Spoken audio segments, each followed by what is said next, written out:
तो बच्चों आज हम एक नई एक्सरसाइज 1.1 के बारे में डिस्कस करेंगे। यहाँ पर यूक्लिड डिवीजन एल्गोरिथम। तो यूक्लिड डिवीजन मेथड से हमें यहाँ पर यानी विभाजन करना है, भाग देनी है। तो यहाँ पर हमने एचसीएफ को प्राप्त करना है। दो पॉजिटिव इंटीजर आपके पास सी और डी इस तरीके से है, उसके अंदर एक आपका बड़ा होना चाहिए, या सी या डी, ठीक है। तो लेकिन यहाँ जो हम फॉर्म लिख रहे हैं वहाँ पर सी ही ग्रेटर होना चाहिए। Flow there steps. तो पहले जो यूक्लिड डिवीजन लेमा है हम इस फॉर्म में लिखेंगे उसको। सी एंड डी को वी फाइंड होल नंबर, हम होल नंबर है वो निकालेंगे क्यू एंड आर इस तरीके से। C is equal to D Q plus R, और जो आर है बच्चों आपका रिमाइंडर है वो 0 या डी के इक्वल होगा, या तो डी होगा, डी से लेस होगा, या 0 के इक्वल होगा, या इन दोनों के बीच का कोई भी होगा। डी से हमेशा लेस देन होगा, ये आपको हमेशा याद रखना है। और एक नंबर के अंदर ये आपको वैल्यू भी पूछी जा सकती है, ये वाली। तो यदि आर 0 है तो आर की वैल्यू 0 है, तो इसका मतलब आपका डी एचसीएफ होगा। उसके बाद आपने, यदि आपका आर 0 नहीं आता है तब आपको ये प्रोसेस और लगातार चालू रखनी है जब तक कि आपका आर 0 नहीं हो जाता। उसके बाद लास्ट स्टेज में आपके पास एचसीएफ आपके पास होगा। जैसे आपके पास हम सी और डी की बात करें तो ये दो वैल्यू है सी और डी। तो यहाँ से आपके पास जो वैल्यू दी है ये बच्चों यूक्लिड डिवीजन लेमा की थ्योरम है, जिसको हम लिखेंगे A is equal to B Q plus R, या सी डी के रूम में जो आपसे बोला गया था। तो यहाँ पर जो ए है वो क्या होना चाहिए, ग्रेटर होना चाहिए किससे, जैसे ये आपके पास इन दो नंबरों का आपने निकालना है। तो ये मतलब ए है और ये बी है, तो ए हमेशा क्या होना चाहिए, बड़ा होना चाहिए, और बी है वो स्मॉल होना चाहिए। आपको ध्यान रखना है, नहीं तो सिंपल सी बात आपको एक बात याद रखनी है कि उनके अंदर से बड़े अक्षर को आपने अपने लेफ़्ट साइड रखना, और छोटा है जो आपको राइट साइड रखना है। उसके बाद आप डिवाइड करोगे और आपके पास रिमाइंडर बचेगा। उस रिमाइंडर को यदि 0 है तो आपका एचसीएफ आ जाएगा। यदि आपका रिमाइंडर 0 नहीं है, शेष यानी 0 नहीं है, तब आपने इस प्रोसेस को लगातार रखनी है। तो अब हम एक्सरसाइज का जो पहला क्वेश्चन है वो यहाँ से शुरू करेंगे। तो जो पहला क्वेश्चन के जो फर्स्ट पार्ट है वो यहाँ पर दिया गया है 135 एंड 225। तो ये वैल्यू यहाँ से बच्चों आपके पास गिवन है। ये कंडीशन अब आपको याद रखनी है। यहाँ पर ए है वो बी से बड़ा होना चाहिए। दूसरी कंडीशन जो आपका रिमाइंडर या 0 होगा, या बी से लेस देन होगा, या इनके बीच का होगा। अब यहाँ पर देखो बच्चों ए कौन है, 125, क्योंकि ये बड़ा है, और ये बी है। तो इस फॉर्म में हमें इसको लिखना है। तो 225 अब बी 135। अब ये क्वेश्चन यानी हम किससे इसको गुणा करें और उसके बाद रिमाइंडर हमारे पास बचेगा, ये प्रोसीजर। तो बच्चों आप रफ में इसको भाग करके देख सकते हो, 225 135। तो यहाँ से 1 के ऊपर ही चलेगा, तो आपके पास बचा 9 है ना। तो ये आपके पास वैल्यू बची 90। उसके बाद आपने कितनी वैल्यू पे इसको अप्लाई किया, 1 पर, और आपके पास रिमाइंडर बचा 90। अब यहाँ से तो इन दोनों के अंदर से आपने देखना है बड़ी संख्या कौन सी है, तो बड़ी संख्या है 135। तो उसके बाद जो छोटी संख्या है उसको आपने अपनी राइट साइड में रखना है। दोबारा फिर इसको डिवाइड करो, यानी 135 और 90 इस साइड होगा, तो कितने पे बच्चों, 1 पे ही चलेगा। तो यहाँ से आपके पास कितना बचा 45, तो रिमाइंडर आपके पास कितना आया 45। अब इन दोनों के अंदर से आपने देखना है बड़ी संख्या कौन सी है 90, तो अब 90 और जो छोटी संख्या उसको राइट साइड में। अब बच्चों कितने पे 2 पे यदि हम चलाते हैं तो आपका रिमाइंडर आता है 0, क्योंकि 45 क्रॉस 2 कितना है 90, तो 90 माइनस 90 0। तो यहाँ से आपकी जो वैल्यू है HCF की वो कितनी है 45, यानी जो भी आपको 0 देगा रिमाइंडर वो आपका क्या होगा HCF। तो हैन HCF 135 और 225 का वो कितना है 45।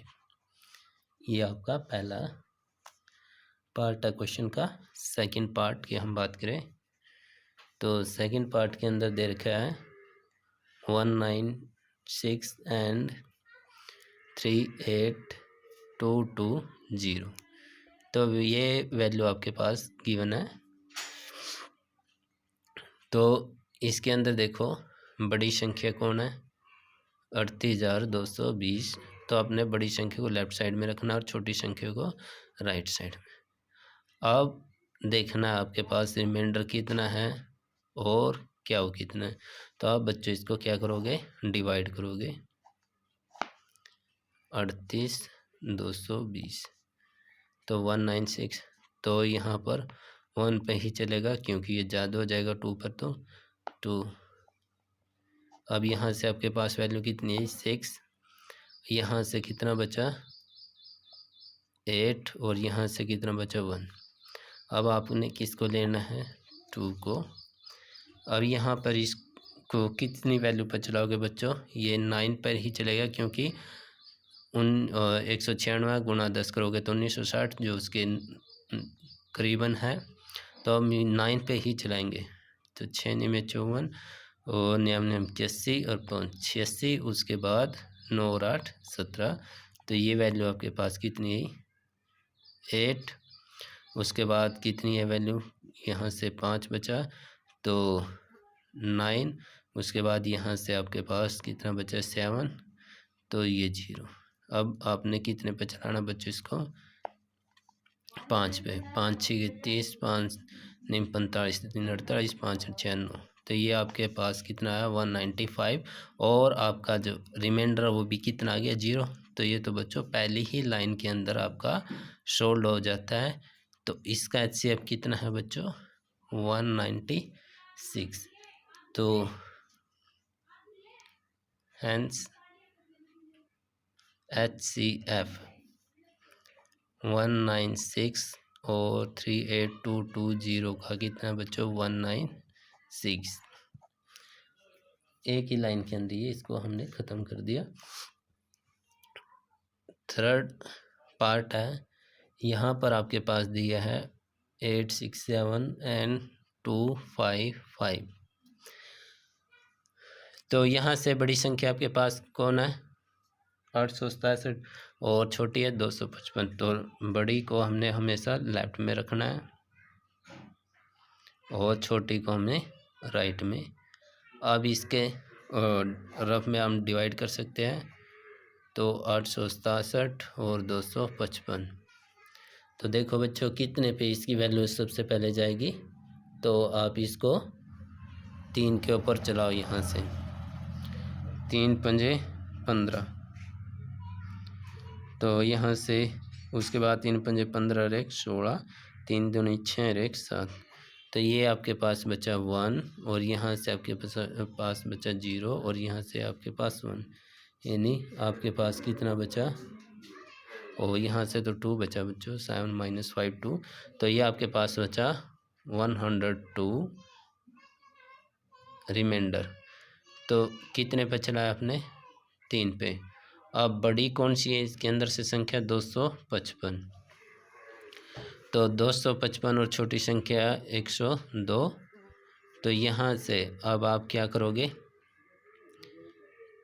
2 के ऊपर चलाओ बच्चों, 2 के ऊपर जैसे हम इसको चलाएंगे तो आपके पास कितनी वैल्यू आएगी 204 होगा। ये 255 माइनस 204 करो तो 51, तो यहाँ से आपका रिमाइंडर कितना बचा है 51।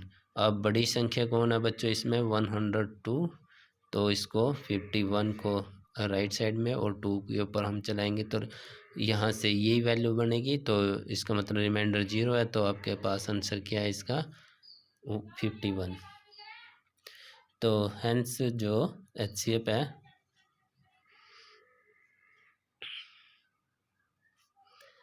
HCF 867 और 255 का वो कितना है 51।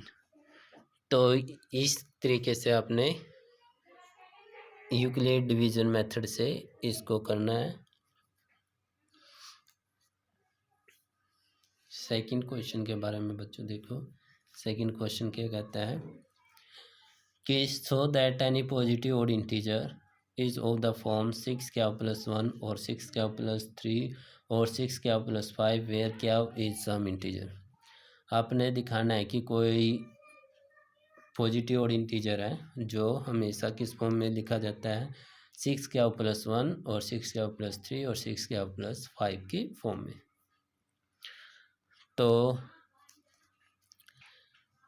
मान लो बच्चों लेट ए बी एनी, क्योंकि यहाँ से हम ए क्यों मान रहे, क्योंकि यहाँ पर अपने पास ये दो पॉजिटिव इंटीजर है ए और बी, उसके बाद आर रिमाइंडर और ये क्या क्वेश्चन है, तो यहाँ से let a be any positive integer. तो ये बात हमने यहाँ पर अपनी लेट कर ली, और बी को हमने क्या लिया 6, क्यों लिया, क्योंकि यहाँ पर आप हमारी फॉर्म है वो 6 क्या प्लस 1 है ना, यानी 6 क्या प्लस 1 6 क्या प्लस 3 ये। तो ये तो बच्चों ए बी क्या आर है ना इस फॉर्म में, तो ये कौन हुआ बी, तो बी की वैल्यू कितनी होगी 6। तो ये आपको क्लियर हो गया होगा, क्योंकि इस फॉर्म में है तो बी और इंटू क्या हो और आर की वैल्यू 1। तो इस तरीके से हमने इसको ये ए को पॉजिटिव इंटीजर और बी को 6 इसीलिए लिया। तो बाय यूक्लिड डिवीजन मेथड से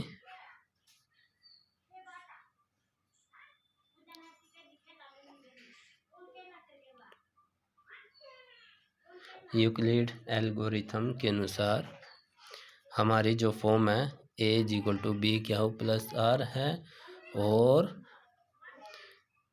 आर की वैल्यू हम किस तरीके से लिख रहे हैं बच्चों लेस देन बी। और यहाँ पर आर कितना है, यहाँ पर बच्चों आर हमारा 0 1 2 3 4 5 ठीक है, और 6 से कम लेना है, क्योंकि बी कौन है 6 और 6 से कम रखना है, इसीलिए हमने 5 तक ही रखना है, 6 पे वैल्यू को नहीं लेके जाना है। तो देयरफॉर अब हमारी फॉर्म क्या होगी, अब हमारी फॉर्म एक बार हम क्या लिखेंगे 0, यानी पहली फॉर्म हमारी क्या है 0, यानी बी की वैल्यू 6, तो 6 क्या प्लस 0, और दूसरी फॉर्म क्या होगी आर को 1 लिखेंगे तो 6 क्या प्लस 1, तीसरी फॉर्म क्या होगी 6 क्या प्लस 2। बच्चों वैल्यू रख दे जाओ, ए ही है हमारे पास, बी की 6 है, आर 0 रखा, फिर 1 लिखा, फिर 2 लिखा, फिर 3 लिखेंगे, फिर 4, उसके बाद 5, उसके बाद 6 तो हमें लेनी ही नहीं है, क्योंकि आर की वैल्यू हमारे पास कितनी है 5। तो ये वैल्यू हमारे पास होगी। तो यहाँ से क्लियरली दिख रहा है कि ओड कौन है 1 2 और 3, ये 3 वैल्यू ओड है, क्योंकि आपको पता है किसी भी इवन नंबर के पार्टे के अंदर कोई भी संख्या ओड नहीं आती है ना। जैसे आप 2 का पार्टा ले लो तो उसके अंदर सभी वैल्यू क्या मिलेंगी आपको इवन मिलेगी, आप 4 का लोगे तो उसके अंदर सभी वैल्यू क्या मिलेगी इवन, यानी सम वैल्यू मिलेगी। तो किसी के भी अंदर, तो यहाँ पर इसी तरीके से 6 का एक तरीके से टेबल होगी और 6 की टेबल के अंदर सभी वैल्यू क्या होगी इवन होगी। तो ओनली 1, 3 और 5 जब कोई ओड नंबर जोड़ा जाएगा तब आपके पास वैल्यू क्या आएगी, ओड। या तो आप डायरेक्ट लिख सकते हो या इसको बना के लिख सकते हो। ठीक है बच्चों, तो यहाँ से हम लिखेंगे क्लियरली 6 क्या हो +1, 6 क्या हो +3 और 6 क्या हो +5 are in the form of odd positive integer. ठीक है,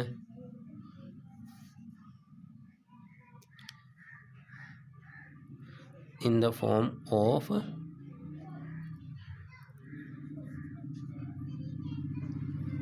odd positive integer because they are not exactly divisible by 2। तो ये 2 से पूरी तरीके से भाग नहीं होते, और आपने पढ़ा है कि जो वैल्यू 2 से भाग नहीं होती उसको हम क्या बोलते हैं, ओड, और जो 2 से डिवाइड होती है उसको बोलते हैं इवन, है ना। तो इस तरीके से भी आप इसको लिख सकते हो। तो लास्ट लाइन यदि आप लिखना चाहो तो ये लिख सकते हो, हैंस एनी ओड इंटीजर,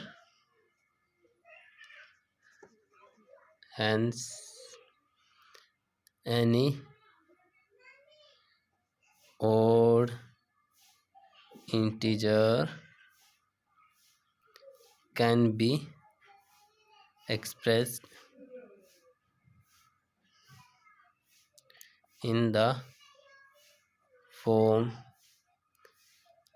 6 क्या हो +1, 6 क्या हो +3 और 6 क्या हो +5। तो इस तरीके से आप लिख सकते हो।